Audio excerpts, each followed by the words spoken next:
we actually had for this interview some questions submitted through the Facebook group Tech Support for Churches. And one of the questions was from seminarian Tom, and he wanted to know if you guys had kind of a strategy for your communication. So would you say that working with Blend 5, working with them, did that really kind of help you guys start off with a strategy, or do you think you had something before that, that kind of meeting? We've always had a strategy as far as we want to be able to connect with people. And Sure. there's two ways that we want to be able to do that. First and foremost is informational. So I want to find out information about this parish. When is the high school youth group meeting? I want to have my child baptized. How do I get that taken care of? I want to register for the parish. Where can I find information about that? Or I want to find contact information for somebody that's on the pastoral team. So that's obviously one key piece. But the other thing that as churches, I think sometimes we forget is that we're just not an information database. We're a ministry. And so we have to be able to say the information that we have is the result of this action. Baptism isn't an information, it's a sacrament.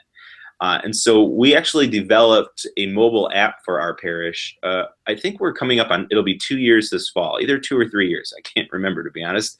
And when we were developing that, I looked at a lot of apps that churches had, either Catholic churches, there were very few at the time, and non-Catholic churches. And I was finding a lot of them that had the apps were just reiterations of the information on their website. And I kept thinking, well, why bother to develop an app, pay for the monthly hosting, advertise for people to download it, when they can just go to your website and get the same information in a mobile format, Right. And so that's when we kind of distinguished that the website for the parish is going to be informational primarily, but the app is going to be formational. And so Okay. having content in it, like original podcasts and blogs from the pastoral team, we live stream all of our masses each weekend. So you can catch the live stream in the app. Obviously, that's available on the website too.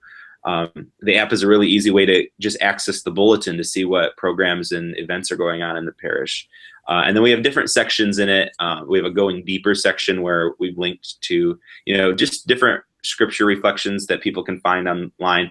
Obviously, a really easy link is the USCCB website for the daily mass readings, which I know people use all the time. And Catholics, we that work in the parish, we know where a lot of these websites and resources are, but I would bet many of the average people in our pews don't know that. Well, one, they probably don't know what USCCB stands for, much less that there's a website, and on that website they can find the daily mass readings. But if they're parishioners at St. John the 23rd Parish and they have the app, all they have to do is launch it and it's there. And it was a good discussion with our staff, because I took this idea to the pastor and I said, I think we need to have a mobile app. I said, this is the way everybody is communicating. This is the way that we're staying connected. Think about the number of apps that we have either on our phones or our tablets. But the other thing I said was, think about how many apps you download once and then you never look at it again. And I don't want that to become what people do for our app. So it's about keeping the content fresh in there as well. Would you say that having a young congregation makes it easier for your pastor to kind of take on these sort of projects, like developing an app for the parish? Or do you think it's kind of a balance of both him being really open to it and the needs of the congregation? I think it's both. Our pastor is not a micromanager. He's very good at listening to what we as the pastoral team bring to the table. And, he has many, many talents, but developing technological advances is not one of them, So I think that's one of the things. He's also tone deaf, so that's why I have good job security. I hope he never watches. Disclaimer. Yeah.